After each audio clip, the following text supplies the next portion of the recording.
Bonsoir à tous, bienvenue sur ce webinaire de SCP Business School. Ce soir, nous sommes là pour vous présenter le concours d'admission directe, c'est-à-dire la voie d'entrée au Master in Management Grande École après 3 années de licence. Donc voilà, donc ce soir, nous allons vous présenter le programme, nous allons vous expliquer comment candidater, puisque la candidature se fait sur dossier. Donc voilà, d'abord un dossier, ensuite des épreuves orales. Donc nous allons tout détailler. Nous avons ici ce soir des membres de l'administration, des professeurs, des étudiants qui sont là pour répondre à vos questions. Donc, évidemment, le but de cette réunion, c'est de répondre à vos questions. Donc, vous avez un endroit normalement sur la droite de votre écran. Vous pouvez déjà poser vos questions à l'écrit. Donc, à la fin de cette session, nous allons pouvoir répondre à vos questions qu'elles portent sur le programme, sur les oraux, la procédure d'admission, etc. Donc, voilà, on va pouvoir commencer la session d'info. Moi, je suis Hélène Frangeux, je suis la responsable marketing pour le programme Grande École, donc notamment en charge des sessions d'information. Je vais laisser les directrices du programme se présenter. Alors, bonsoir à tous, je suis Cécile Karoubi, je suis professeure de finance à l'ESCP, je suis la directrice académique du programme Grande École Mines. Bonjour à tous, je suis Anaïs Ravet, je suis directrice des études du programme Grande École à ESCP. Bonjour à tous, Muriel Grandjean, je suis la responsable des admissions et donc notamment je m'occupe de l'organisation du concours CAD. Bonsoir, je suis Sébastien Lopez, responsable de l'espagnol et représentant des langues pour ce webinaire. Bonsoir, je m'appelle Inès Achit et je suis étudiante actuellement en Master 2 du programme de l'ESCP et j'ai intégré l'ESCP grâce au concours admission directe. Bonsoir à tous, je suis Alexandre Ney, je suis en Master 2 aussi. J'ai intégré l'ESCP après une licence 3 éco-gestion à Lyon 2 et je suis également en parcours en alternance. Ok, très bien. Hélène, on peut y aller sur la présentation? C'est parti. Bon, alors, je vais vous parler de l'école et du programme du Master in Management pour commencer, et puis on ira après un peu plus en détail sur la candidature. Alors, le SCP, pourquoi le SCP? On fête cette année les 201 ans de l'école. On a fêté le bicentenaire de l'école l'année dernière. Donc, nous sommes la première business school qui a été fondée en 1819. Aujourd'hui, le SCP, ce n'est pas une école française, c'est une école européenne. Donc, c'est vraiment ce qu'il faut retenir, avec une présence sur 6 campus urbains à Berlin, Londres, Madrid, Turin, Varsovie et Paris. Et c'est une école très internationale avec plus de 7000 étudiants de 120 nationalités différentes, avec un corps professoral aussi très international réparti sur tous nos campus. Qui s'inscrit dans une communauté de 65 000 alumni partout dans le monde.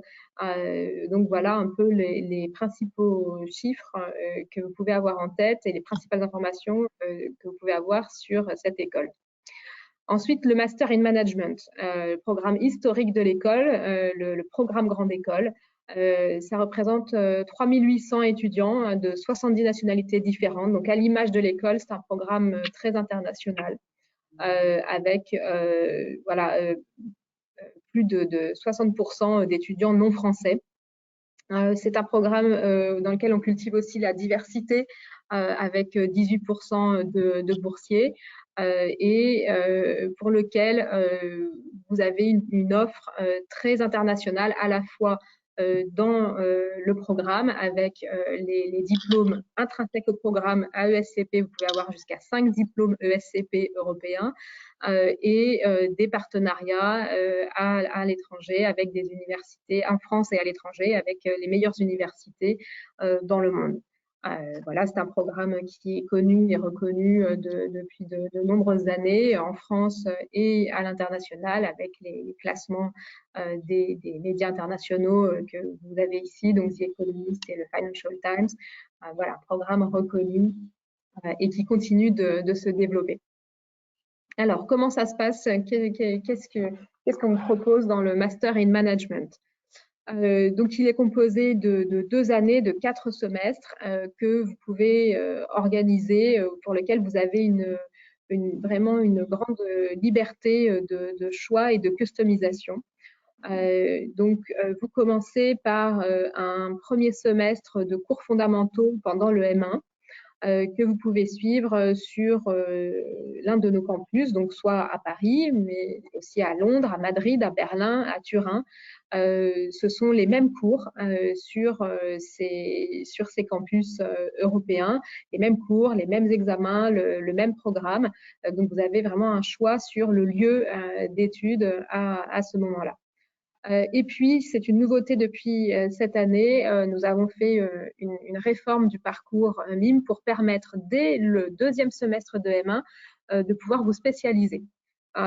Donc, à partir du semestre 2 du M1, donc à partir du mois de janvier pour les M1 qui sont avec nous cette année, vous allez pouvoir choisir, en plus encore de quelques cours fondamentaux de management, une spécialisation. Donc, une spécialisation, qu'est-ce que c'est? C'est un ensemble de 120 heures dans un domaine du management ou dans un secteur particulier. On va y revenir après.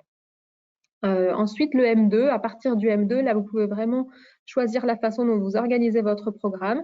Vous pouvez, entre le M1 et le M2, effectuer une césure pour faire une expérience professionnelle, mais vous pouvez aussi choisir d'enchaîner directement sur le M2 ou sur un semestre de M2 et puis construire semestre après semestre votre parcours. Donc, vous continuerez sur des spécialisations.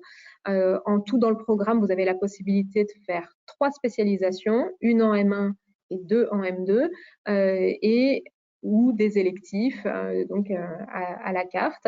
Vous pouvez aussi choisir de faire un programme d'échange pendant un semestre ou un double diplôme pendant 1 an, et on y reviendra par la suite chez l'un de nos partenaires. Donc, vous l'avez compris, c'est un programme que vous construisez et sur lequel vous allez aller de plus en plus vers de la spécialisation avec un socle de fondamentaux, puis de la spécialisation dès le 2e semestre du M1. Quand vous intégrez le Master in Management, si vous n'avez pas fait d'études de management auparavant, on vous demande pendant l'été de suivre des prérequis à partir de mi-juillet dans ces matières fondamentales du management. Ces prérequis sont depuis cette année entièrement proposés en ligne.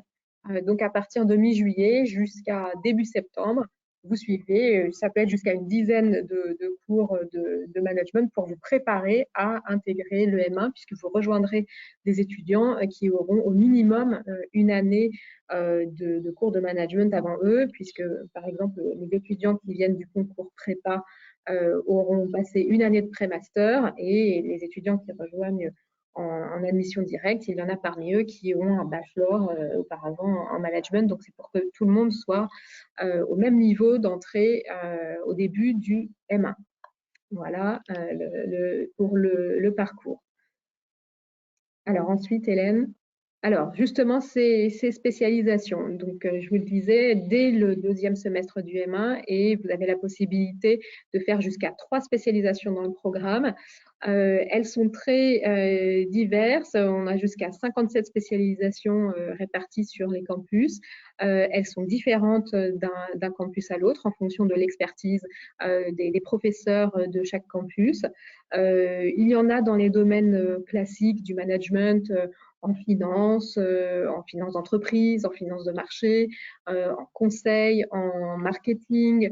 Et puis, on a des spécialisations toutes nouvelles qu'on a créées cette année en accompagnement de la réforme dans des secteurs un petit peu plus spécialisés, dans les données, Applied Data Science, dans l'intelligence artificielle, toujours sous l'angle du management, bien sûr. Ce ne sont pas des spécialisations techniques, scientifiques, mais tout ce qui va toucher dans une entreprise à ces secteurs particuliers. Donc, beaucoup dans le digital, mais aussi dans le développement durable. Voilà, donc une offre très, très large. Je vais peut-être à ce stade-là passer la parole aux étudiants à Inès et à Alexandre, qui peut-être peuvent témoigner de leur parcours et peut-être des spécialisations qu'ils ont pu suivre jusqu'à présent, puisque vous êtes en M2 ou que vous avez prévu de suivre, puisqu'on est au milieu de l'année. Inès, peut-être si vous voulez témoigner. Alors oui, moi j'ai suivi donc, enfin à l'époque je pouvais pas me spécialiser en master 1, mais j'ai fait mon premier semestre à Paris et mon second semestre à Madrid. Donc j'ai suivi les matières, le tronc principal du master 1, master in management sur ces deux campus. Et je n'ai pas effectué de césure. Je suis allée directement en master 2 où j'ai pu me spécialiser en law and business puisque je faisais déjà du droit avant de rentrer à l'ESCP. Donc ça m'a permis de reprendre un peu de renouer avec le milieu juridique. Et il y a également un partenariat entre la Sorbonne et l'ESCP. Du coup, je fais un double diplôme entre la Sorbonne et l'ESCP pour mon master 2. Donc voilà, j'ai choisi de me spécialiser comme ça hors ESCP au second semestre. Donc voilà. Très bien. Oui, parce que vous avez tout à fait la possibilité de combiner vos semestres à ESCP et chez un partenaire. Et donc, on prendra vous remplacez un semestre de SCP par un semestre à la Sorbonne en Master 2 de droit. Voilà. Félicitations, Inès. Alexandre, vous allez vous apprêter à suivre une spécialisation en développement durable, sustainability, c'est ça? C'est ça. Donc, je suis rentré à l'ESCP. Comme Inès, j'ai fait un premier semestre à Paris et le deuxième à Madrid en Master 1. Je sais pas si on n'en a pas encore parlé, mais j'ai pris tous mes cours en anglais. Donc, j'ai pris la formule English Track. Ce qui fait que j'ai pas eu de cours en français à l'ESCP, mais ça, c'est un choix. Après, j'ai fait mon année de césure, donc où j'ai fait 2 stages et une mission humanitaire. Et cette année, je suis en alternance. Donc, je suis à la fois en Master 2 et en entreprise chez Michelin en développement durable. Et donc, au prochain semestre, je suivrai une spécialisation en développement durable, en sustainability management. Voilà. Donc là, c'est une spécialisation qui est disponible à Paris, mais par exemple, sur notre campus de Berlin, on a aussi plusieurs spécialisations sur le développement durable ou sur finance et développement durable. Donc voilà, une offre assez complète et qui s'étoffe de plus en plus sur cette thématique du développement durable parce qu'on sait que c'est un sujet très, très important et qui intéresse beaucoup à la fois les étudiants et les entreprises qui recrutent après. Donc, alors, merci pour la slide. Donc, on a parlé des parcours de Inès et Alexandre. Ce qu'il faut retenir comme règle importante, en fait, pour le Master in Management, c'est que vous avez 4 ans pour compléter l'ensemble du programme, vos 4 semestres qui représentent 120 crédits ECTS. Et vous avez une règle importante, c'est que vous ne pouvez pas passer plus de 2 semestres sur le même campus. Donc, vous avez cette règle de mobilité. Si vous venez à ESCP, on considère que vous avez envie de bouger, d'aller sur nos campus ou d'aller chez nos partenaires. Et donc, vous serez invité chaque semestre à faire un choix de campus et éventuellement de spécialisation ou de double diplôme si vous allez poursuivre chez un partenaire. En plus de ça, vous avez 36 semaines minimum d'expérience professionnelle à accomplir et à enregistrer pour votre diplomation. Donc, à vous d'organiser dans ces 4 ans votre parcours. Encore une fois, vous pouvez faire soit une césure entre le M1 et le M2, soit couper votre année de M2 avec semestre d'études et semestre d'expérience professionnelle. C'est tout à fait possible. Si tu peux passer à la slide d'après. Merci beaucoup. Alors, un des avantages du programme Grande École à ESCP, c'est aussi que ça vous donne accès, en plus du diplôme grade de master programme Grande École de ESCP qui est reconnu en France, qui est reconnu par le ministère de l'Enseignement supérieur en France, vous avez accès à d'autres diplômes européens dans nos pays d'implantation. Et ce sont des diplômes de SCP, donc que vous pouvez obtenir en passant un semestre sur l'un des campus ESCP. Il n'y a pas de frais supplémentaires, il n'y a pas de candidature spécifique pour ces doubles diplômes.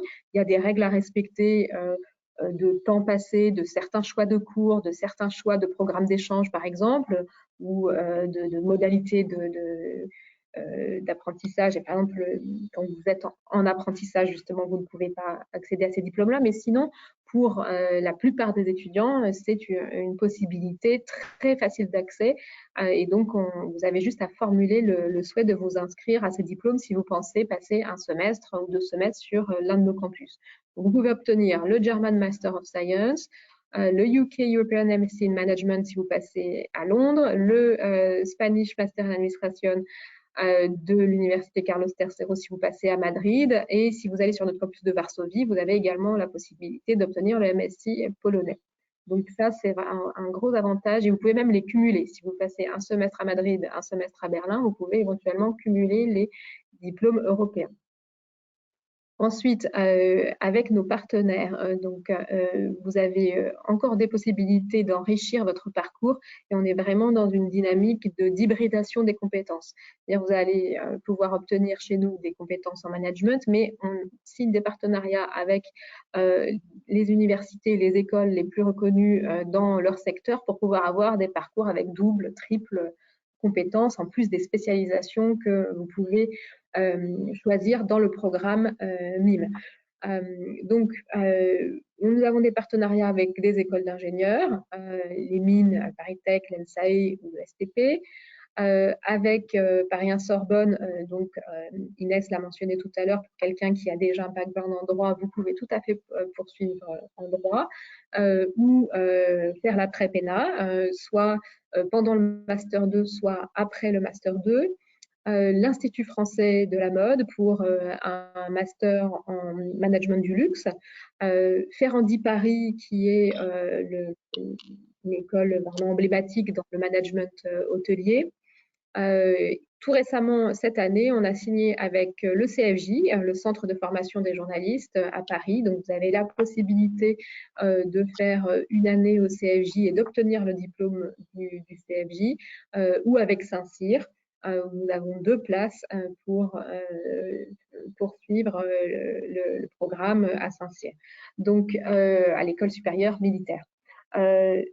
Ces doubles diplômes, en général, ça remplace le M2. Donc, vous postulez pendant le M1 ou pendant la césure, en tout cas avant d'avoir commencé le M2, et vos 2 semestres de M2 sont remplacés par le temps que vous passerez, par les 2 semestres que vous passerez chez ces écoles partenaires. Alors, bien sûr, le nombre de places est limité et c'est l'école partenaire qui fait sa sélection in fine, mais vous avez toutes vos chances de pouvoir candidater en étant ESCP aussi pour ces écoles. Voilà. Alors ça, c'est pour les doubles diplômes et les partenaires en France. Ensuite, au-delà de nos campus européens, vous avez la possibilité de poursuivre une partie de votre scolarité chez un de nos partenaires. Donc, soit en programme d'échange, soit en double diplôme. La différence, le programme d'échange, ce sera pour un semestre et on récupérera les notes que vous allez avoir chez ce partenaire. Le double diplôme, vous passez toute l'année et vous obtenez le diplôme ESCP et le diplôme de l'établissement partenaire. Voilà un choix très vaste de partenaires partout dans le monde, soit pour les échanges, soit pour les diplômes. Ça participe aussi à cette expérience très internationale qu'on je propose à l'ESCP parce qu'on accueille aussi beaucoup d'étudiants visitants de ces institutions et donc ça rend voilà, l'expérience à l'école vraiment très, très, très riche. Voilà pour les partenariats internationaux. Alors, un autre intérêt du programme Grande École, ce sont les séminaires. Donc, au-delà des cours classiques, classiques ou pas, hein, d'ailleurs, de management qu'on vous propose toute l'année, le programme est ponctué de quelques séminaires qui sont aussi des occasions pour la promotion de se rencontrer, de se connaître, d'échanger dans un format un petit peu différent de ce que vous connaissez votre emploi du temps de chaque semaine. Donc, alors là, les étudiants qui sont avec nous ne le connaissent pas parce qu'on l'a lancé cette année. Vous commencez le Master 1 avec un séminaire qui s'appelle Digital Spark, donc cette étincelle digitale. Et cette année, il a eu lieu donc au tout début de l'année. Et ça a été l'occasion pour les étudiants de se rencontrer et d'échanger autour de ces questions, de questionner le digital dans le business, dans l'entreprise. Et ça sont ensuite des questions qui seront traitées tout au long de l'année dans les différents cours, dans les cours de finance, dans les cours de marketing, dans les cours de stratégie, voilà, au fur et à mesure. Mais vous avez ce point de départ avec ce séminaire digital. Ensuite, un des séminaires emblématiques du MIM, Designing Europe, c'est un séminaire de négociation européenne qui en fait se déroule tout au long du deuxième semestre, où on vous présente les questions sur les institutions européennes, sur les acteurs européens, où on vous fait réfléchir sur des thématiques, et qui a pour point d'orgue un séjour à Bruxelles où on vous emmène au Parlement européen, toute la promotion, pour débattre en groupe de travail, en commission, dans le rôle de parlementaire européen, de lobbyiste et d'eurodéputés, pour ensuite aboutir à la négociation et à la production d'une résolution européenne. Donc ça, c'est le séminaire Designing Europe. En M2, vous avez encore 2 séminaires. Donc un séminaire de business game, où c'est un jeu d'entreprise, de stratégie d'entreprise que vous faites au début du M2, où ça vous permet de vous, généralement après une césure, hein, de vous remettre un petit peu dans le bain et d'appliquer ce que vous aurez pu apprendre en M1. Et nouveauté aussi, on va avoir un nouveau séminaire en M2 sur les soft skills, pour pouvoir vous préparer à l'insertion professionnelle avec ce retour que vous avez en M2 où vous avez déjà une première expérience professionnelle, comment en tirer le meilleur pour vous présenter, pour argumenter et vous préparer à ces premières embauches à l'issue du M2. Voilà. Alors, justement, l'insertion professionnelle, donc ça se prépare tout au long du programme. Donc, vous savez, je vous l'ai dit, on vous demande d'accomplir une expérience professionnelle de 36 semaines minimum, que vous organisez comme vous le souhaitez, avec les interruptions entre les semestres d'études. Et vous avez pour ça un accompagnement d'un service carrière sur tous les campus, avec des événements tout au long de l'année sur tous les campus, à la fois en présentiel, en ligne. Alors, cette année, c'est beaucoup plus en ligne, malheureusement ou heureusement, parce que ça donne aussi d'autres possibilités et ça permet d'étaler aussi plus dans le temps les événements. Vous avez des ateliers carrière, vous avez accès à des coachs, et vous avez accès à beaucoup d'événements avec des entreprises pour rencontrer des entreprises, pour rencontrer des anciens et avancer dans la définition de votre projet professionnel tout au long du programme.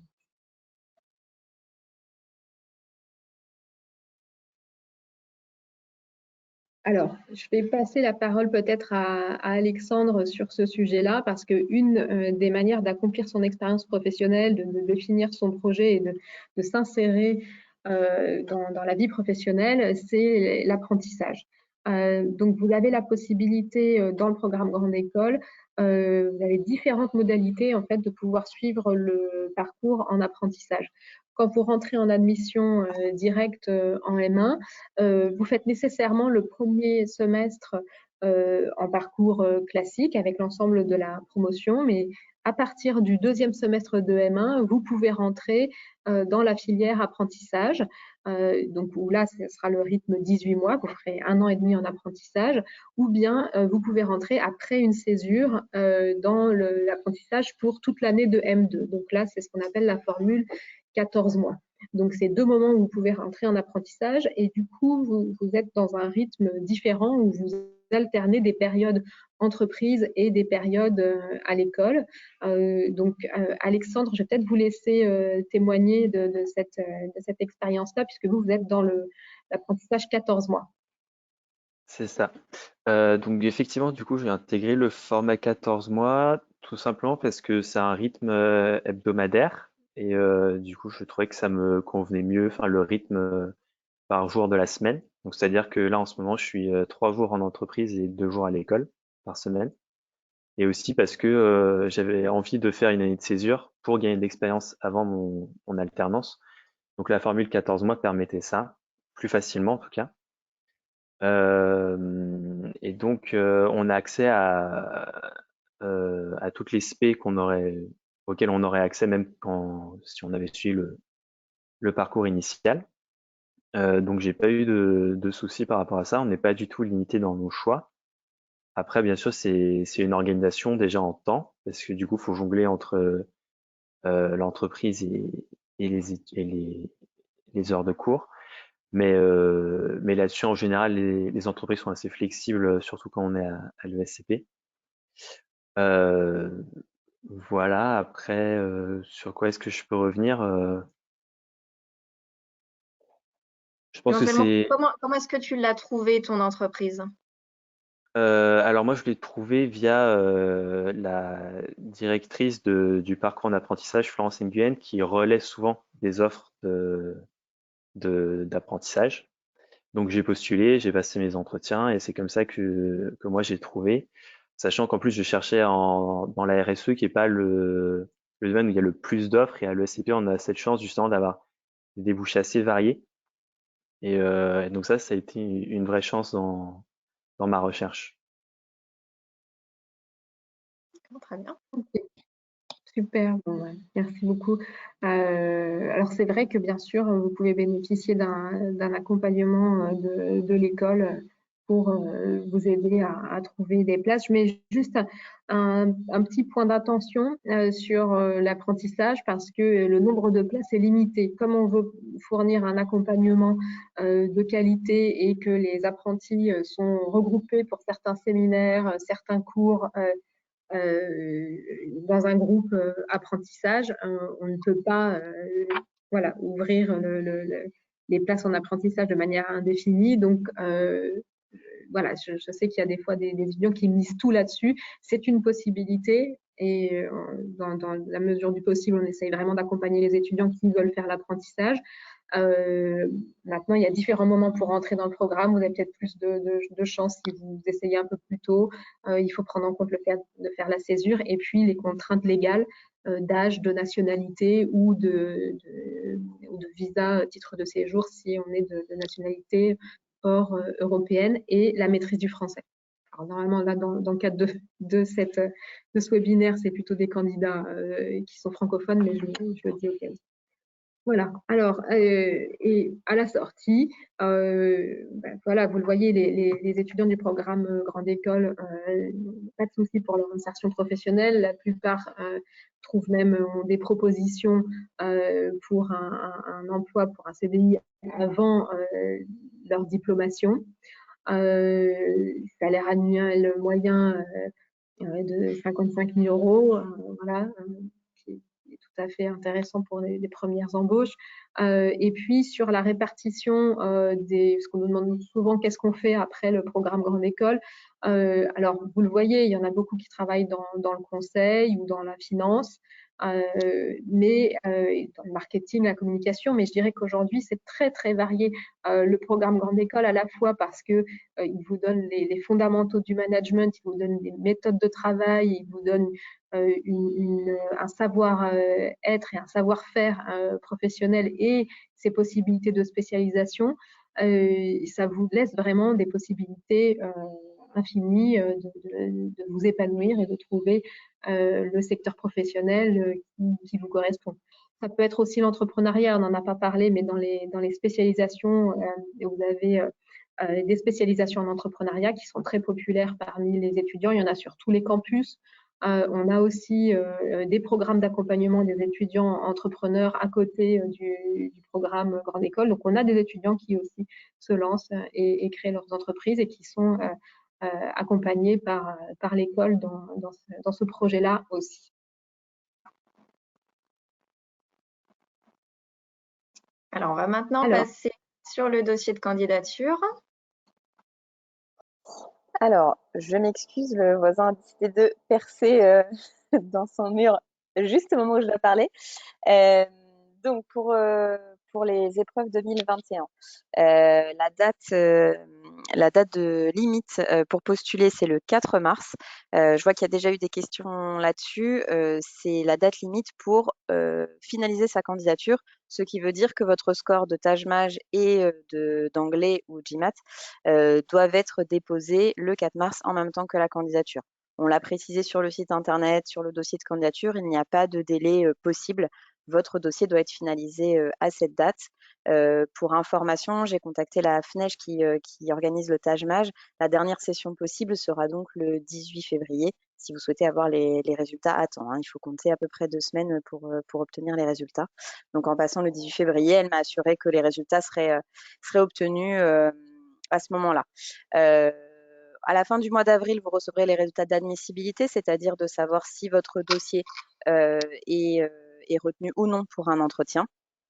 S'il est retenu pour un entretien, les épreuves orales auront lieu le 19 et ou le 20 mai, c'est-à-dire que vous devez être disponible à ces dates-là, puisque vous pourrez être convoqué à l'une ou l'autre des dates.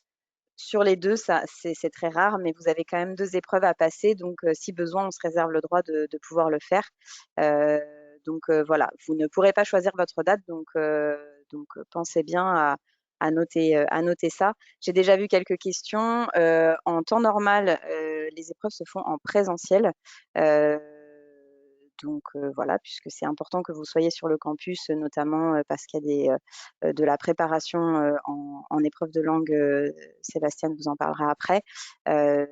Pour cette année, évidemment, avec la situation sanitaire, si la situation ne le permet pas, il sera possible de passer les épreuves à distance. Les épreuves auront bien lieu, quoi qu'il arrive, je peux vous le confirmer. Le 10 juin, vous aurez vos résultats d'admission et vous aurez donc une semaine pour confirmer votre place et régler l'acompte afin de sécuriser votre entrée dans le programme. Entre deux, vous ferez vos choix de campus qui vous seront confirmés avant, bien sûr, de payer votre acompte. Donc, vous saurez avant si votre choix a été retenu ou non pour le premier semestre. Du coup, votre dossier, donc vous retrouverez bien sûr toutes ces informations sur le site internet, évidemment. Vous devez être titulaire ou en cours d'obtention donc d'une licence ou d'un bac plus 3 visé par le MESRI, donc voilà, un diplôme français ou bien un diplôme d'ingénieur habilité par la CTI. Donc soit vous avez un bac plus 3 licence ou bachelor visé, soit vous êtes du coup en fin de parcours ingénieur puisque vous devez avoir votre diplôme. Et on a déjà eu pas mal de questions. Vous devez avoir le diplôme de licence. Donc pour ceux qui sont dans des écoles de commerce à bac plus en post-bac, qui n'obtiendront pas de diplôme intermédiaire en 3e année, ce n'est pas possible de postuler. Vous devez être en mesure de présenter votre diplôme. Donc vous devez fournir toutes ces pièces, donc classique pièce d'identité, diplôme ou certificat de scolarité, les relevés de notes, CV, lettre de motivation et donc des tests. Donc j'ai déjà parlé du Taj-Maj ou GMAT. Pour le test d'anglais, c'est un prérequis, c'est-à-dire que, et on en a tous les ans qui postulent avec un score inférieur, vous ne serez pas éligible si vous n'avez pas un score minimum, donc 95 au TOEFL, 6,5 à l'IELTS ou 180, donc niveau C1 au Cambridge English Test et 900 au TOEIC. Donc voilà, c'est impératif d'avoir ce niveau minimum de langue. Pour le GMAT ou le Taj-Maj, j'anticipe déjà vos questions. Il n'y a pas de score minimum. Évidemment, plus votre score sera haut et plus votre dossier sera intéressant. On n'a pas de limite, donc voilà, visez vraiment le plus haut. De mémoire, les moyennes des admis, hein, donc de ceux qui sont admis par la suite, on est autour de 400. Donc, ça ne veut pas dire que c'est le minimum, mais voilà, visez au moins 350 si vous voulez vous positionner correctement pour ce concours.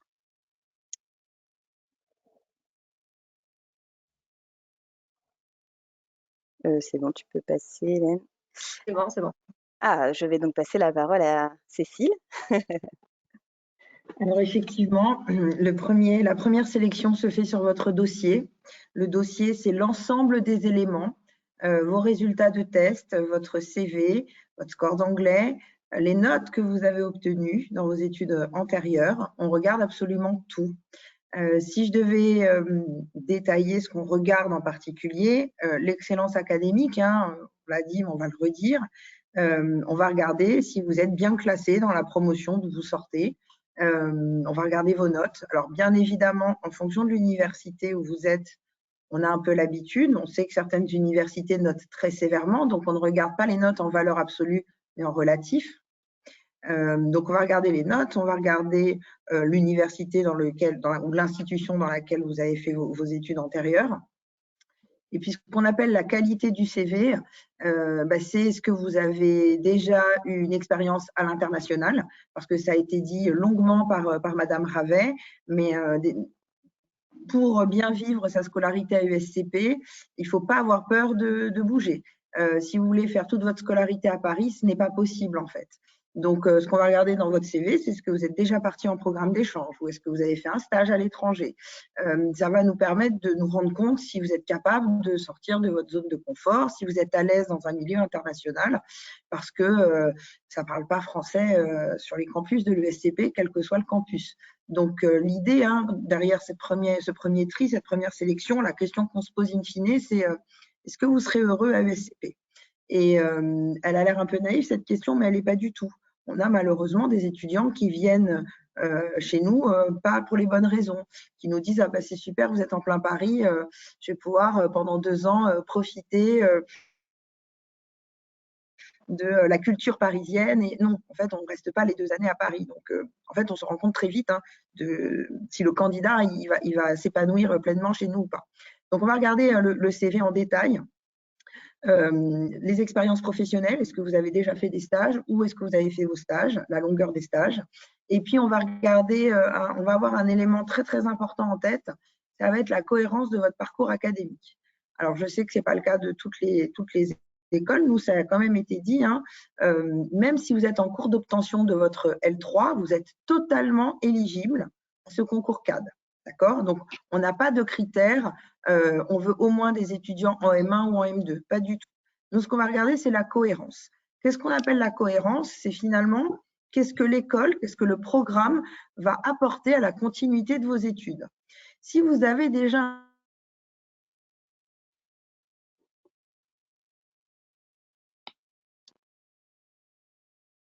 Alors, Cécile, on ne t'entend plus. D'accord, je crois qu'on a un souci de connexion M2, au niveau en management, dans une très bonne institution. Alors, bien évidemment, vraisemblablement, vous aurez plus de stages de L1, minima 2 ans, voire 3 si vous prenez une année de césure. Donc, on est très vigilant sur cette cohérence. D'accord, je crois qu'on a des soucis de connexion avec l'ESCP. On arrivait de toute façon à la fin des explications sur la sélection du dossier, donc on va pouvoir poursuivre. J'espère qu'on va retrouver la connexion. Je crois que Cécile est revenue. On est revenu, je crois. Ah, d'accord. Alors, ça a coupé en effet. Est-ce que vous voulez revenir voilà, rapidement sur les critères? On était notamment sur la cohérence du dossier. Voilà, donc sur la cohérence du dossier, ce que l'on veut éviter, c'est des étudiants qui viennent dans le programme Grande École uniquement pour avoir un tampon USCP alors qu'en fait, ils sont déjà totalement employables.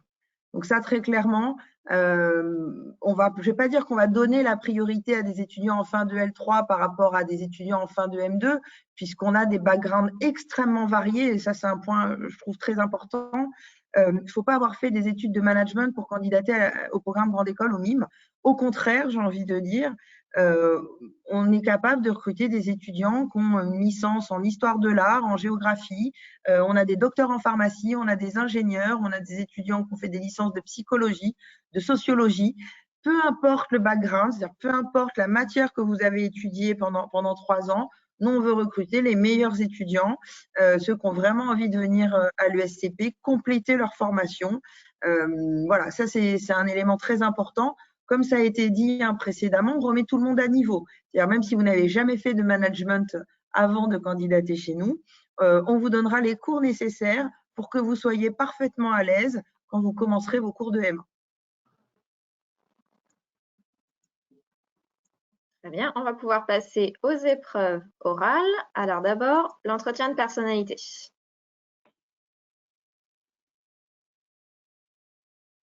Alors, l'entretien de personnalité, c'est un entretien très important parce que c'est lors de cet entretien qu'on va vous poser un certain nombre de questions sur vos motivations. Hein. Donc, dans cet entretien de personnalité, ce qu'on va essayer de voir, c'est quelles sont les motivations à votre candidature. En fait, on vous fait remplir un questionnaire sur ce que vous avez fait avant de candidater chez nous et on vous pose essentiellement des questions sur le document que vous nous avez fourni. Alors, ce qu'on n'aime pas, c'est les propos formatés. C'est-à-dire inutile d'apprendre par cœur un discours parce que ça c'est ce qu'on n'aime pas trop. L'idée, c'est pas de vous piéger. Hein. Tous les membres du jury ont une consigne. C'est vraiment une consigne de bienveillance. Donc, il faut que vous soyez le plus tranquille possible. On n'est pas là pour vous embêter, pour vous mettre en difficulté, pas du tout. Par contre, on veut savoir effectivement ce que vous avez un petit peu dans le ventre. Ça se passe très bien. On peut potentiellement vous poser des questions sur votre projet professionnel, puisque là, vous avez déjà quand même fait des études, donc vous pouvez nous dire ce qui ne vous a pas plu et pourquoi vous voulez changer d'orientation, au contraire, ce sur quoi vous voulez capitaliser. Donc, le jury, il est là pour avoir une discussion vraiment pas déplaisante avec vous. Et puis, mon conseil, c'est soyez le plus authentique possible. C'est-à-dire, essayez pas de mentir, ne vous inventez pas une vie. On s'en rend compte tout de suite, on déteste ça.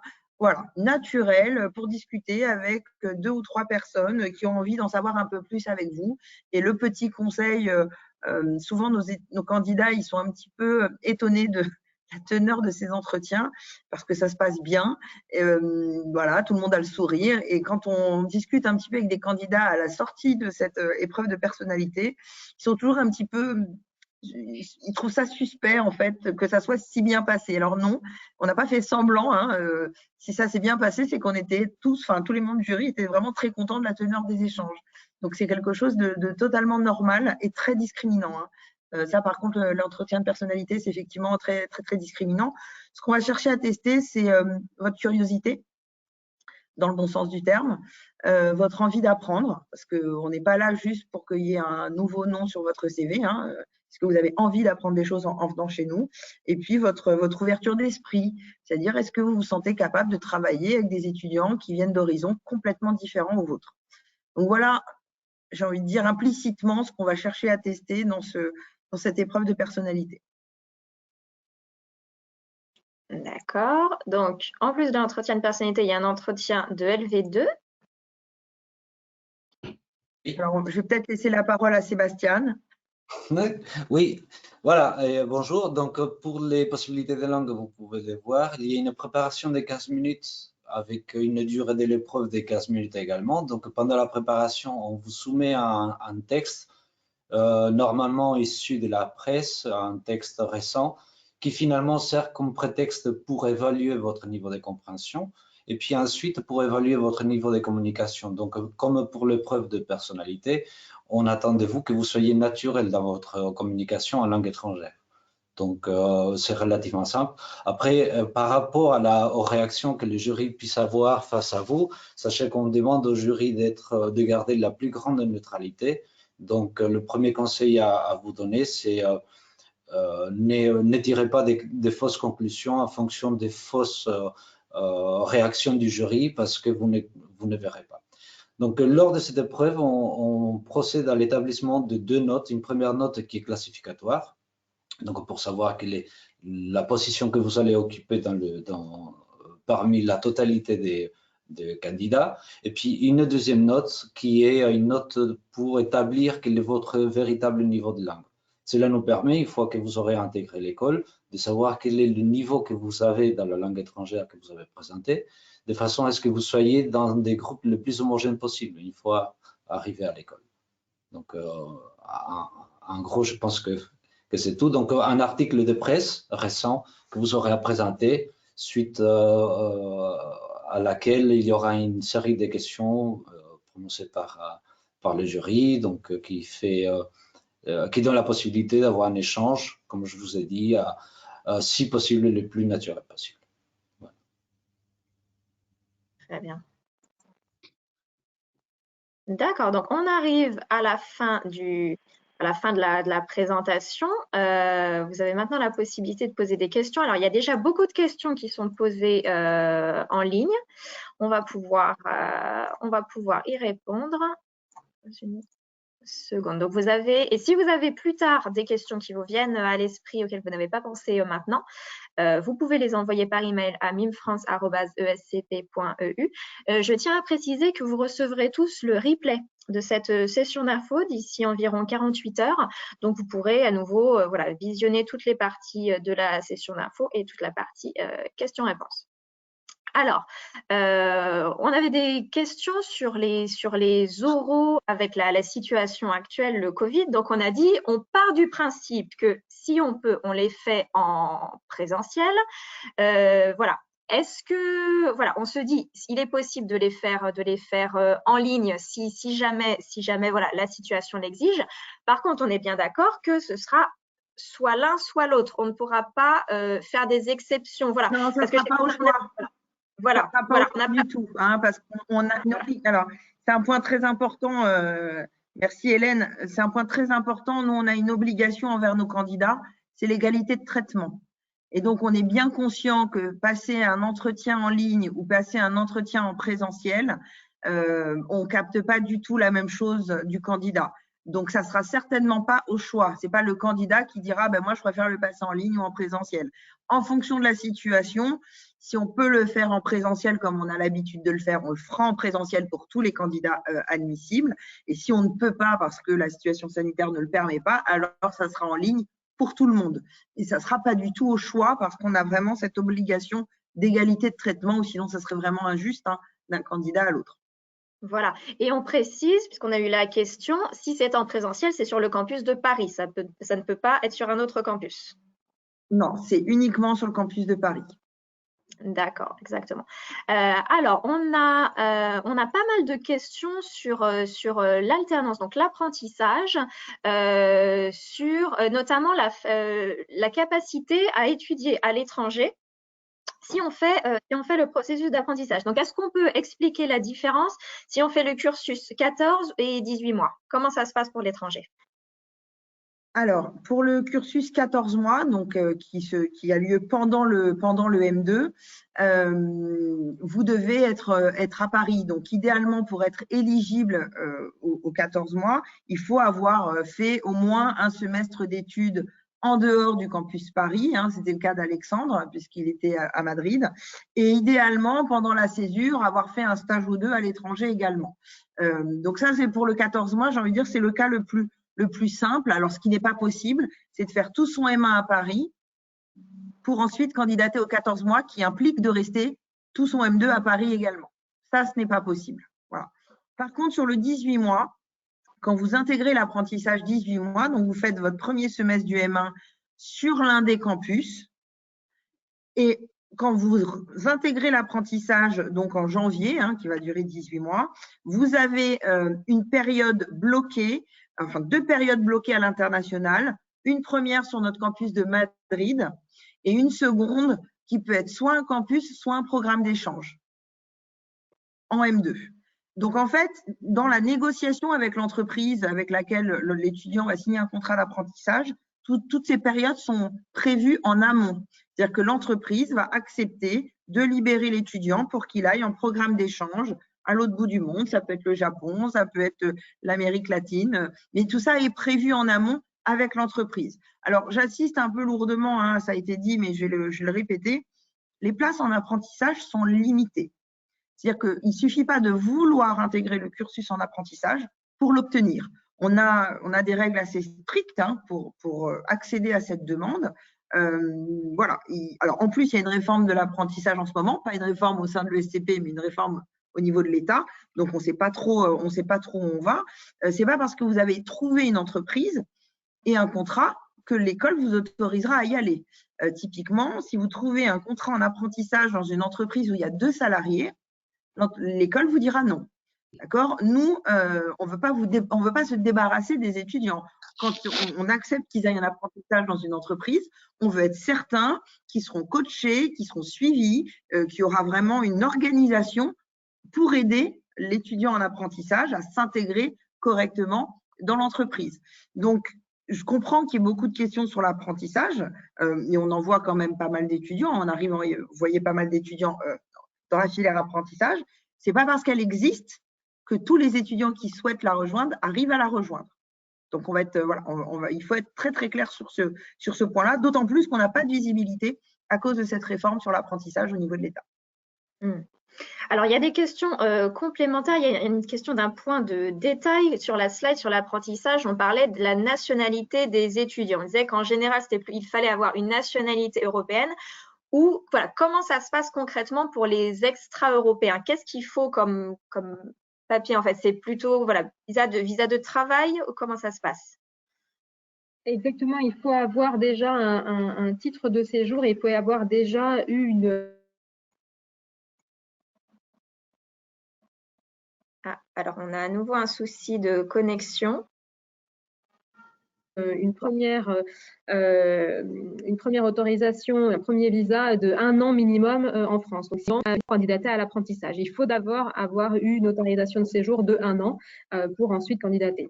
Alors, je suis très prudente là-dessus. Attention, là, c'est la règle telle qu'elle est aujourd'hui. Elle peut évoluer au moment où vous allez candidater éventuellement à l'apprentissage, peut-être pour le 18 mois, mais encore pire pour le 14 mois après 1 an de M1 et 1 an de césure. Voilà, quelles seront les règles à ce moment-là? C'est des règles qui changent régulièrement, à la fois par les ministères de tutelle, mais aussi on dépend d'un CFA. Donc, ces règles sont décidées au niveau du CFA. Voilà, donc je mets beaucoup de prudence sur ces conditions.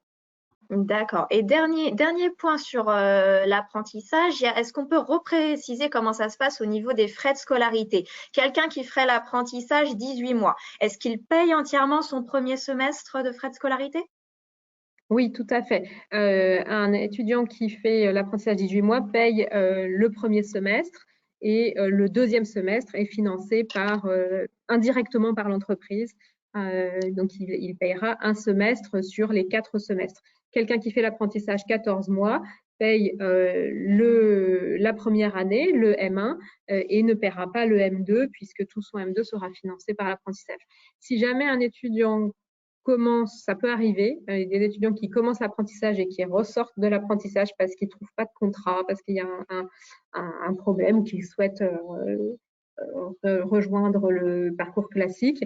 Du coup, ça interrompt leur contrat avec l'entreprise et ça interrompt le financement de la scolarité. Donc, s'ils repassent sur un semestre classique à l'école, il faudra payer le semestre classique à l'école. D'accord. On a une question sur les choix des spécialisations. Donc maintenant, avec la réforme, les étudiants choisissent une première spécialisation au deuxième semestre de Master 1. Quand est-ce que ça se passe, ce choix? Alors, donc comme on vous l'a dit, c'est une réforme qu'on a mise en place à partir de cette année pour les M1. Donc, les étudiants qui sont rentrés dans le programme cette année ont choisi, avant d'arriver dans le programme, leurs 2 semestres. Cette année, on pense qu'on va faire évoluer un petit peu pour faire choisir en 2 temps. C'est-à-dire qu'à votre admission à l'école, vous allez choisir votre premier semestre. Donc le semestre d'automne, de septembre à décembre, qui peut se passer sur tous les campus de l'école pour les cours fondamentaux. Et on vous fera choisir le deuxième semestre avec la spécialisation dans un deuxième temps, soit juste avant l'été, soit au mois de juillet, soit au mois de septembre, pour une intégration, donc pour ce qui concernera le mois de janvier. Voilà, donc ça, vous allez choisir en 2 temps, ce qui vous permettra de bien savoir sur quel campus vous serez au premier semestre quand vous ferez votre choix du 2e semestre. Et vous choisissez en même temps un campus et une spécialisation. On vous fait choisir, on vous demande 4 choix et vous avez une affectation parmi ces 4 choix. D'accord. Alors, il y a une question complémentaire. Pardon. Il y a une question complémentaire sur les spécialisations, donc où les étudiants peuvent avoir jusqu'à 3 spécialisations. Est-ce que c'est, entre guillemets, conseillé de prendre 3 spécialisations dans un même secteur ou plutôt 3 spécialisations très différentes, ou alors est-ce que ça n'a pas d'importance et où la personne demande notamment si elle doit en parler lors de l'entretien, est-ce que ça peut être bien vu, mal vu? Voilà, quelle est l'opinion là-dessus? Non, pas d'opinion particulière, ça va juste montrer qu'il s'est un petit peu intéressé à l'école, donc ça peut pas être négatif en tout cas, ça c'est sûr. Alors, il n'y a pas de bonne réponse à ça, ça dépend vraiment de chaque étudiant. Imaginons qu'on ait un étudiant qui sache déjà parfaitement vers quoi il veut s'orienter à la sortie de l'école. Alors, il va pouvoir effectivement capitaliser sur 3 spécialisations dans le même domaine et sur les différents campus de l'école.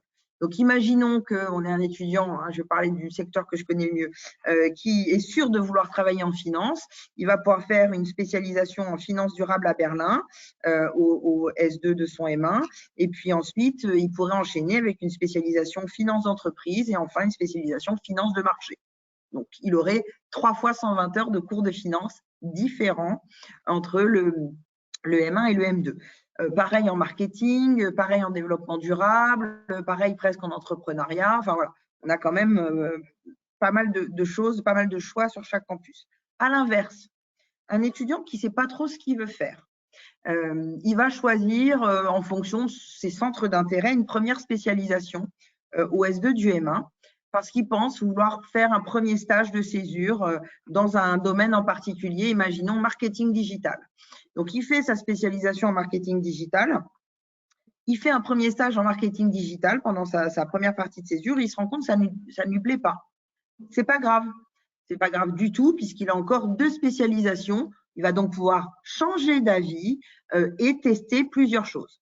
Et la troisième raison, en fait, la troisième raison fondamentale aussi de cette réforme, on l'a dit tout à l'heure, c'est pour ce qu'on appelle l'hybridation des compétences.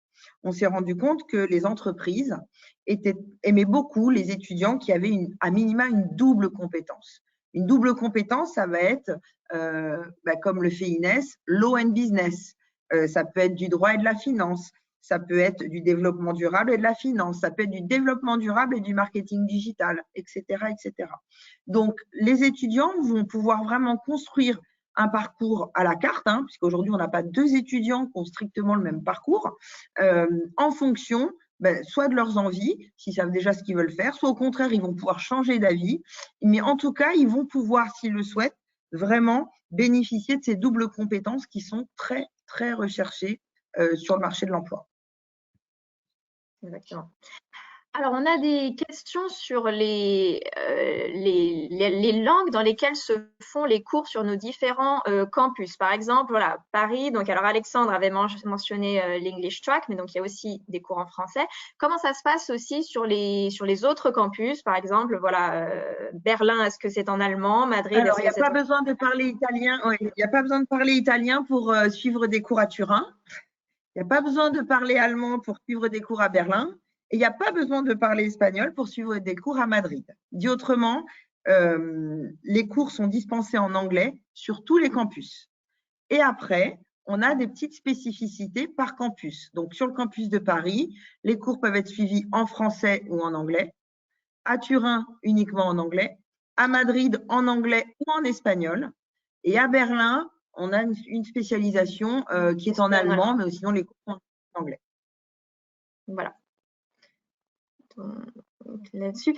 Alors là-dessus, pour continuer sur les langues, ça va être une question pour Sébastien Lopez.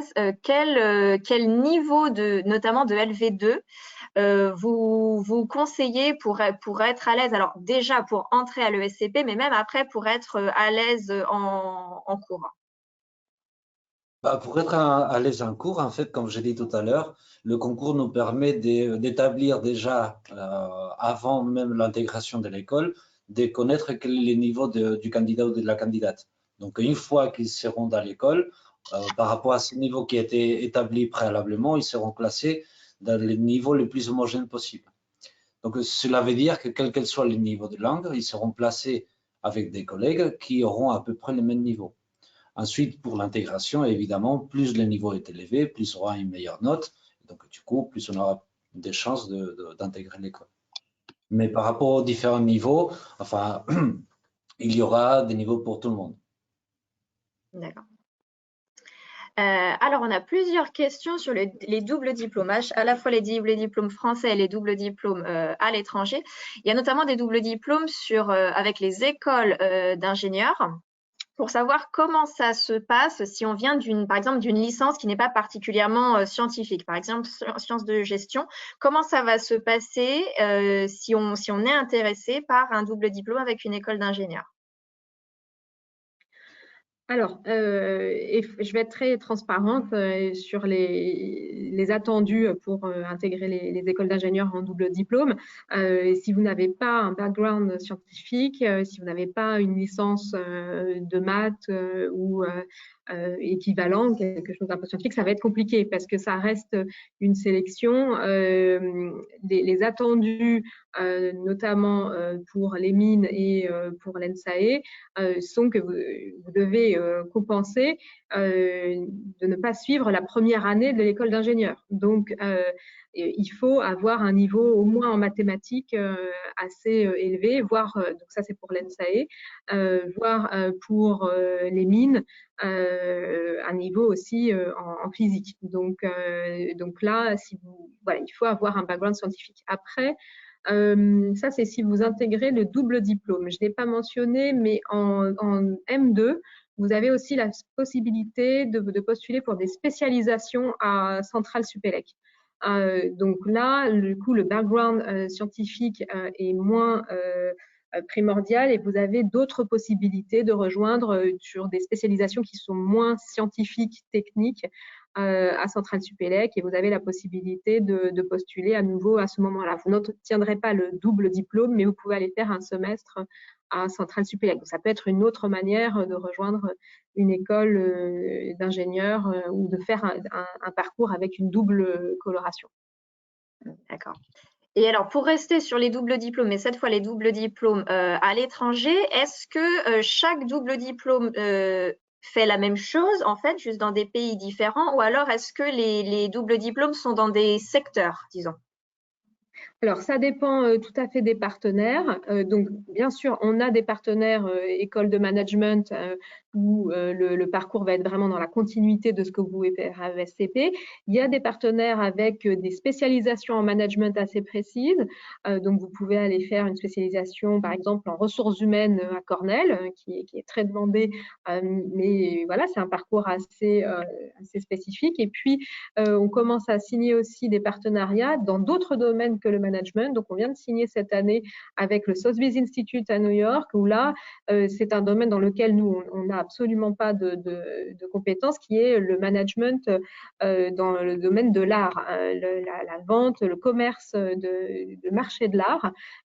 Donc là, on s'associe aussi avec des partenaires qui proposent autre chose que du management.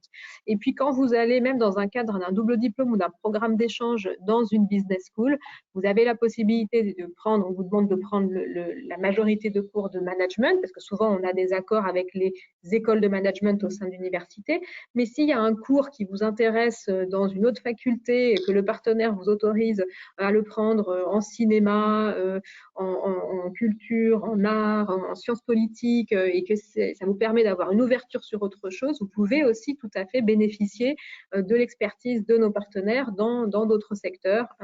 C'est aussi possible. Voilà, exactement. Alors, il y avait une question sur les séminaires, quelqu'un qui s'inquiétait, disons, en se disant, mais si je n'étudie pas sur le campus de Paris, est-ce que j'ai accès aussi aux différents séminaires, par exemple Designing Europe? Alors, oui, oui, c'est la magie du Master in Management.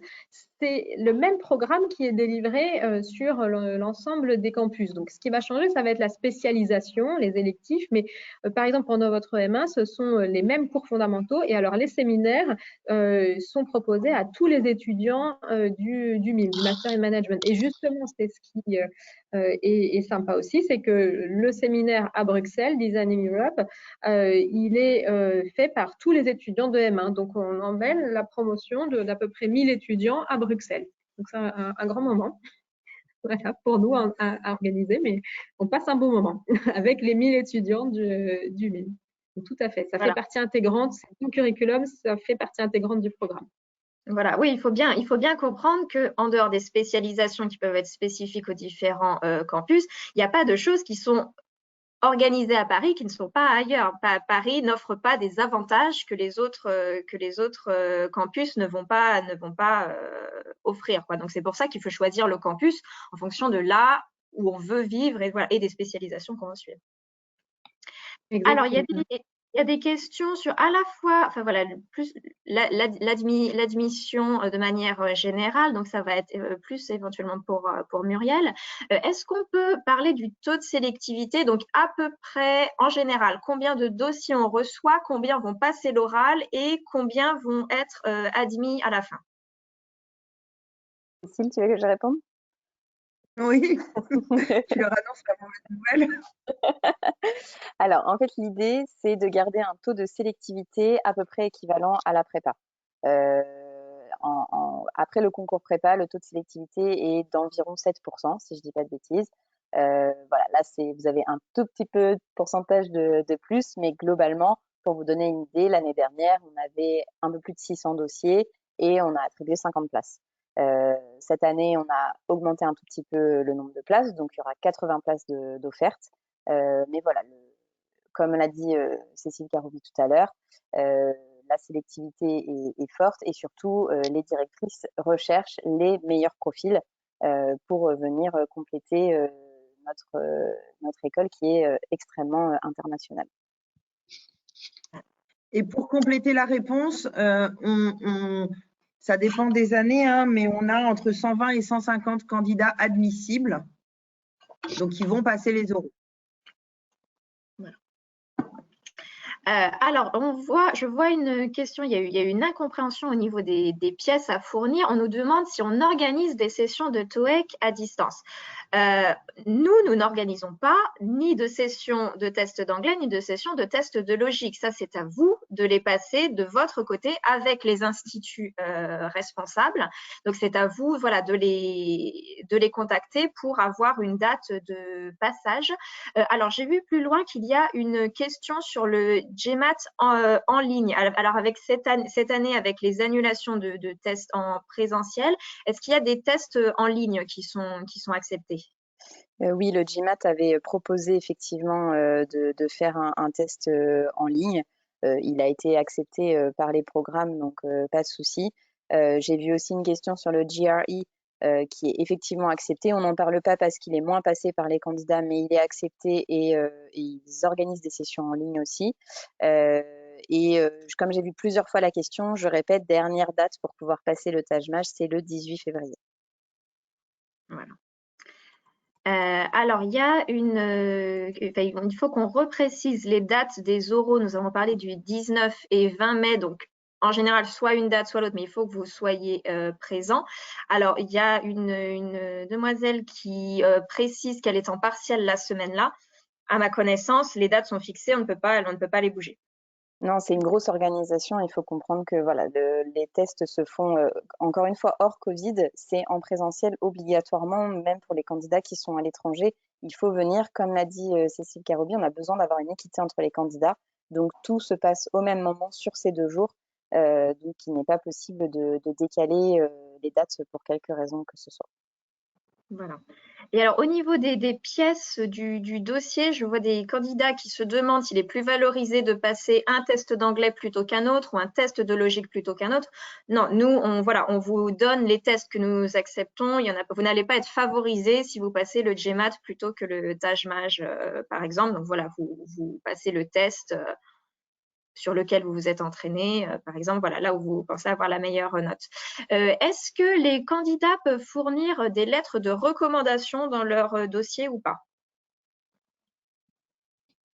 Oui, il ne faut pas qu'il y en ait 50, mais oui, ils peuvent fournir 1 ou 2 lettres de recommandation. D'accord, très bien. Au niveau du score, donc ça peut-être plutôt être pour Muriel, au niveau du score d'anglais, est-ce qu'on connaît la moyenne des admis, par exemple de l'an dernier ou de l'année d'avant, pour avoir une idée? Alors, je ne connais pas la moyenne des admis, mais j'ai vu que la question portait notamment sur le TOEIC. Le TOEIC, c'est sur 990 et la note minimum à obtenir est 900. Donc, juste imaginer la moyenne est à peu près comprise entre 900 et 990. En fait, hein, ça reste un score très, très haut. Donc, voilà, encore une fois, l'anglais, bien sûr, plus votre note est bonne et plus ça vous permettra de monter votre moyenne générale. Mais la note d'anglais reste surtout un critère d'éligibilité. Voilà, c'est vraiment un test, un niveau de minimum à obtenir qui est du coup plutôt élevé. Donc voilà. Et pareil, je vois qu'on demande aussi les moyennes de GMAT. Je les ai pas en tête très honnêtement. Sur les dernières années, les candidats, vous êtes en France la plupart, donc on a beaucoup de TAJMAJ. On a très peu de candidats qui passent le GMAT, donc je ne connais pas la moyenne, mais de toute façon, elle serait pas très significative puisque voilà, ça représente peut-être une poignée de candidats à la fin sur les admis. Voilà.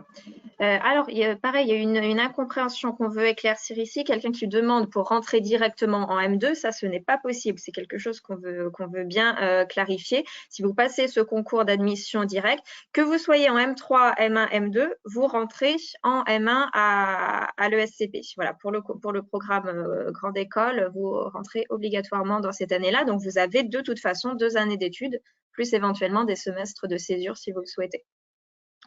Alors, il y a des questions au niveau du dossier sur l'expérience internationale, notamment le fait que cette année, à cause de la situation, il y a des échanges qui ont été annulés, ou alors ou des gens qui prévoient de faire une expérience internationale cet été.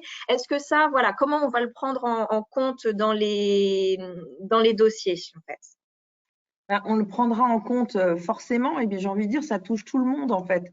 Ça va toucher tous les candidats ou presque. Souvent, cette expérience à l'international, elle est faite en L3. Donc, tous les candidats que je vais avoir qui sont en cours de L3 seront exactement logés à la même enseigne.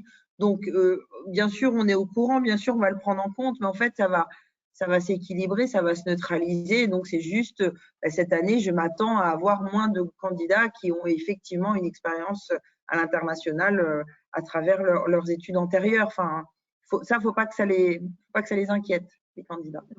On se doute bien que. Voilà. Oui, voilà, que cette année a été un peu compliquée. Alors, sur l'expérience internationale, j'ai une question intéressante. Quelqu'un qui aurait fait la 2e année de licence à l'étranger, par exemple, pendant un séjour Erasmus. Comment est-ce que les notes du pays étranger vont être prises en compte? Est-ce que l'étudiant doit fournir une conversion ou alors est-ce que nous, on est en mesure de convertir? Comment ça se passe quand ce n'est pas des notes sur 20? On a l'habitude parce que on a plusieurs voies d'admission et pas uniquement le concours admis direct pour les étudiants ayant fait des études en France. Donc, on a un énorme recrutement d'étudiants ayant fait des études à l'international. Donc, aujourd'hui, je peux vous assurer qu'un transcript de notes d'un étudiant indien ou d'un étudiant chinois ou d'un étudiant allemand, les notes ne sont pas sur 20. On sait faire. Enfin, voilà. Ils n'ont pas besoin de tout retranscrire sur 20.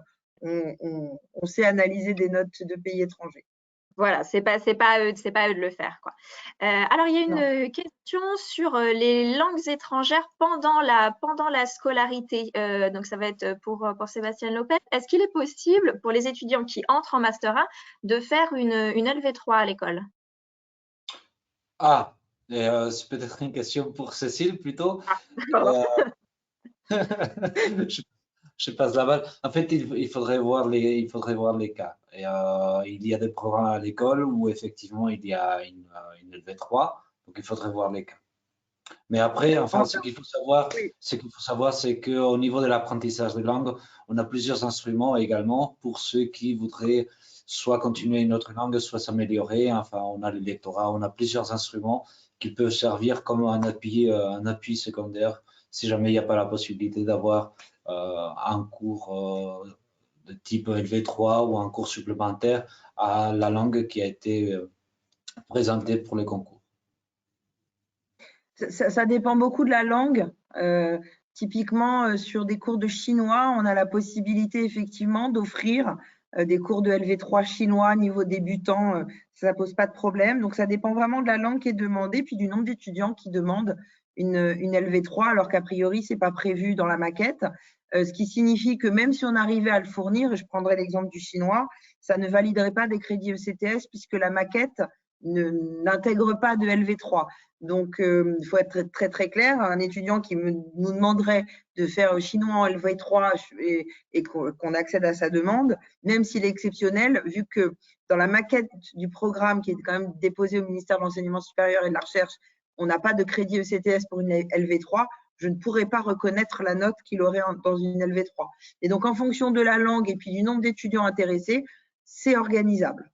Donc, il y a quand même, voilà, il y a plusieurs éléments à prendre en compte. Faut faire une demande quand on arrive, et voilà, ça peut aussi certainement dépendre du campus. Enfin voilà, il faut faire une demande et on voit ce qui est possible. Alors toujours sur les langues, donc les candidats passent une épreuve de LEV2. Est-ce qu'ils doivent continuer cette langue-là à l'école ou alors est-ce qu'ils ont le droit de changer? En principe, oui. Et continuer la langue qu'ils ont présentée au concours. D'accord. Oui, justement, c'est pour ça qu'on leur met à référer, enfin voilà, qui sont notés par rapport au référentiel de langue pour être dans des groupes de niveau. Exactement. Après, on a parlé des programmes tels que l'apprentissage, l'enseignement des langues par rapport aux étudiants qui sont en apprentissage sont quelque peu aménagés également en fonction de leurs besoins. Oui, d'accord. Hélène, je complète juste parce que j'ai vu quelques questions. Oui, l'oral de LV2 est obligatoire. Il y a eu plusieurs questions là-dessus. C'est bien un oral obligatoire. Et non, il n'y a plus d'entretien d'anglais comme il y avait pour les concours précédents. Cette épreuve a été supprimée. Voilà, c'est pour ça qu'on vous demande un test d'anglais écrit. Alors, il y a une question au niveau du dossier de candidature pour les universités qui ne délivrent des diplômes qu'à partir de mars. Est-ce qu'ils peuvent fournir une attestation de réussite? Comment ça se passe pour ceux qui sont en cours de L3? Oui, bien évidemment, c'est pas le diplôme en lui-même, c'est l'attestation de réussite. On sait très bien que les diplômes ne sont pas forcément délivrés tout de suite. Donc voilà, du moment qu'on a soit le certificat d'inscription pour ceux qui sont en L3, soit pour ceux qui n'ont pas encore obtenu leur diplôme, s'ils ont forcément une attestation de réussite ou voilà, du moment que c'est un document officiel qui provient de l'université, il n'y a pas de souci. D'accord. Ça. Alors, il y a une question sur la voie d'admission et le rapport avec l'alternance. On le répète, vous passez tous le même concours et vous ferez une demande pour de l'alternance qui sera acceptée ou non une fois que vous êtes admis à l'ESCP. Donc, il n'y a pas, il n'y a pas de voie d'admission spécifique pour cela.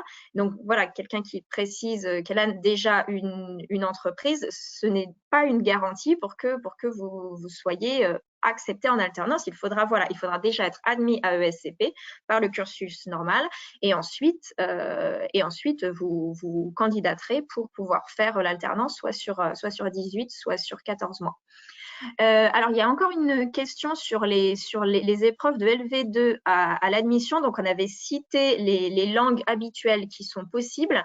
Est-ce que, exceptionnellement, on peut proposer d'autres langues qui sont éventuellement plus rares? Alors là, on parle du portugais, on pourrait penser au japonais. Est-ce que, exceptionnellement, c'est possible ou est-ce qu'on est limité aux langues que nous avions citées dans la présentation?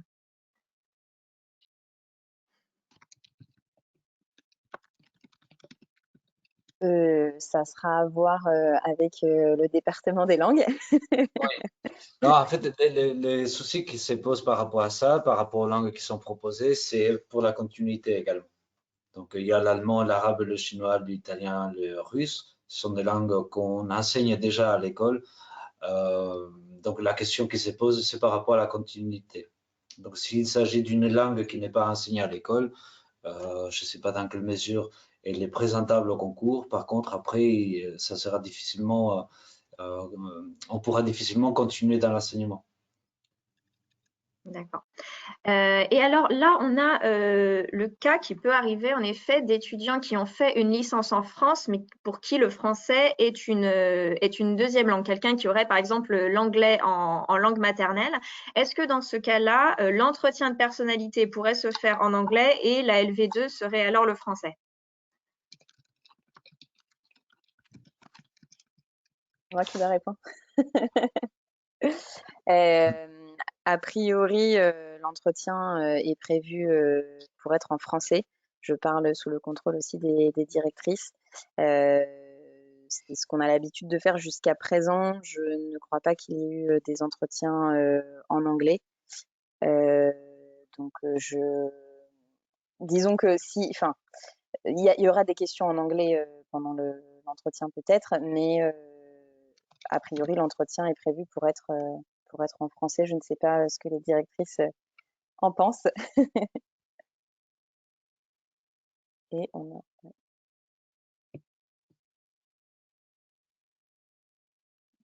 Je ne sais pas si vous nous entendez, Anaïs et Cécile. Si on a eu un souci de connexion. Bon, dans ce cas-là, on va pouvoir passer à la question suivante. Il y avait des questions sur les aides financières. Alors oui, nous avons un service qui s'appelle Student Affairs au sein de l'école qui peut notamment proposer des bourses. Il y a des bourses qui sont notamment basées sur les échelons Crous. Il y a des bourses de la fondation. Donc voilà, il y a plusieurs possibilités qui sont offertes pour financer les études. Alors les bourses, ce sont toujours des déductions de frais de scolarité. Ce ne sont pas des enveloppes de frais de vie, disons, qui sont données. Ce sont toujours des déductions de frais de scolarité. Et en plus de ça, là, au niveau des personnes qui auraient des moyens plus limités, une autre possibilité dont nous avons parlé, c'est l'apprentissage. Voilà. Je regarde au niveau des questions auxquelles nous n'avons pas répondu. Est-ce qu'il y a un âge maximum pour postuler ou pas? Je crois qu'on n'entend plus. Je crois qu'on les entend plus. Je peux donner des premiers éléments de réponse. Il n'y a pas d'âge butoir, évidemment. Après, comme l'ont déjà dit les directrices, c'est aussi une question de cohérence du parcours. Voilà, qu'est-ce que le SCP peut apporter si on a déjà 28 ou 30 ans? Est-ce que le SCP va pouvoir vraiment nous apporter ce plus? Et voilà, il faut savoir que évidemment les étudiants ensuite dans le programme seront plutôt des étudiants voilà, qui auront fait un bac plus 3 ou 4. Donc voilà, je pense que c'est plus un choix personnel. Ensuite, je ne pense pas que les directrices le pénalisent, mais voilà, il faut que ce soit cohérent avec le parcours. Si on a fait des choses tout à fait cohérentes entre deux, ça ne pénalisera pas le dossier. Il n'y a pas de souci de ce côté-là. Est-ce qu'on peut rappeler la date limite de dépôt du dossier? C'était le 4 mars, je crois. Bien sûr, 4 mars, ouais. 4 mars, dernier délai avec les tests. Vraiment, enfin, je vous l'ai dit tout à l'heure, l'année dernière, on avait plus de 600 candidatures. Si 600 personnes sont capables de déposer leur dossier en temps et en heure, vous pouvez aussi le faire. Et voilà, on ne prend pas de pièces complémentaires. Vous postulez, vous devez avoir toutes les pièces pour valider votre inscription. Voilà. Il y a une question sur les frais de scolarité. Alors, les frais de scolarité sont différents pour les étudiants d'une nationalité de l'Union européenne ou hors Union européenne.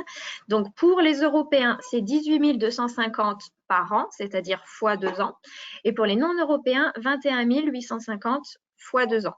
Vous avez en plus des frais de candidature qui sont de 180 €. 90 pour les boursiers, si je me souviens bien. Et quand vous faites une année de césure, il y a des frais qui s'appliquent, des frais administratifs. De mémoire, je crois que c'est de l'ordre de 800 € par an. Voilà. Alors, il y a plusieurs questions sur mon profil est tel, est-ce que ça vous paraît intéressant? En soi, nous, tous les profils nous paraissent intéressants. On l'a dit, le but des admissions parallèles, c'est de diversifier les promotions. Donc, en soi, tous les profils, que ce soit des gens qui auraient fait de l'éco-gestion, Sciences Po, ingénieurs, des maths, même, j'ai vu cette année, on a recruté quelqu'un d'école vétérinaire. Enfin, voilà, il y a vraiment des profils extrêmement variés. Donc, tout nous paraît intéressant. Ce qui va vraiment attirer notre attention, c'est voilà, votre dossier, ce que vous avez fait, qui vous êtes et pourquoi vous seriez un candidat intéressant pour nous. Hélène, du coup, je me permets parce qu'on a beaucoup de questions aussi par téléphone ou par email. Le fait de nous demander si votre profil va marcher, si telle expérience est plus valorisée que telle expérience, etc. Ça reste un concours. Vous allez être évalué par rapport à toutes ces candidatures. Donc, voilà, malheureusement, on ne peut pas vous répondre. Oui, vous allez être admissible ou non, vous n'allez pas être admissible. L'idée, c'est, voilà, comme elles vous l'ont dit les directrices au début, elles vont prendre en compte l'ensemble de votre dossier. Donc, à vous de mettre en avant les expériences qui vous paraissent les plus pertinentes. Et voilà, les meilleurs seront sélectionnés sur ce concours. Voilà. Alors, on va terminer la session questions-réponses avec une question pour Inès et Alexandre pour avoir vraiment votre ressenti. Alors, le concours, vous l'avez passé il y a quelques années, mais est-ce que vous pouvez rappeler ce que vous aviez fait comme études avant et en fait donner vos conseils aux candidats de cette année? Voilà, est-ce que vous avez des recommandations particulières de préparation, de choses que vous aviez faites, vous, qui vous ont aidé? Alors moi, avant, donc j'avais fait une licence éco-gestion à la faculté de Lyon 2. Et j'avais déjà des expériences professionnelles. J'avais fait 2 stages en logistique et en supply chain.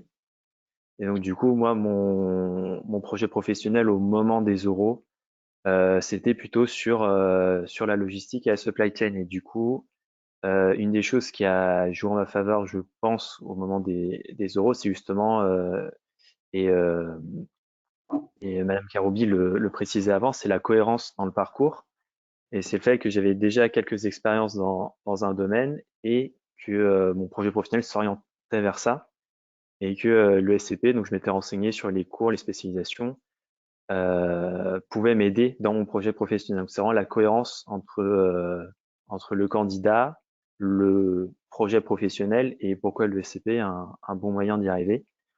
Et bon, après, finalement, j'ai changé de projet après les euros pour tourner vers la RSE et même si je plutôt sur la supply chain responsable du coup.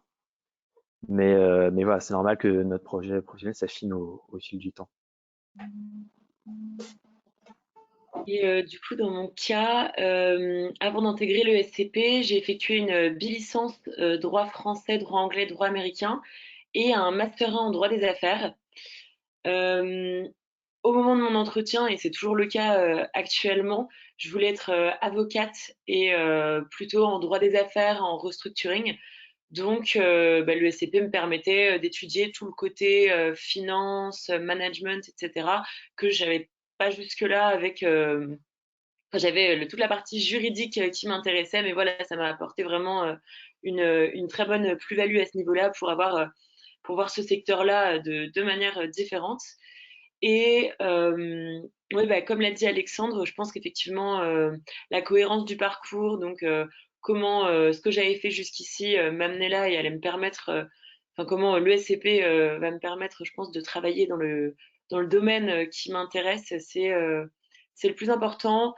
J'ai aussi ressenti, moi, à l'époque où j'ai passé les concours, que le niveau d'anglais était quand même important, etc. Donc, bah, moi, je recommande pour ce qui est, par exemple, du TOEIC, etc., vraiment de ne pas hésiter à le repasser, etc., pour avoir le meilleur score.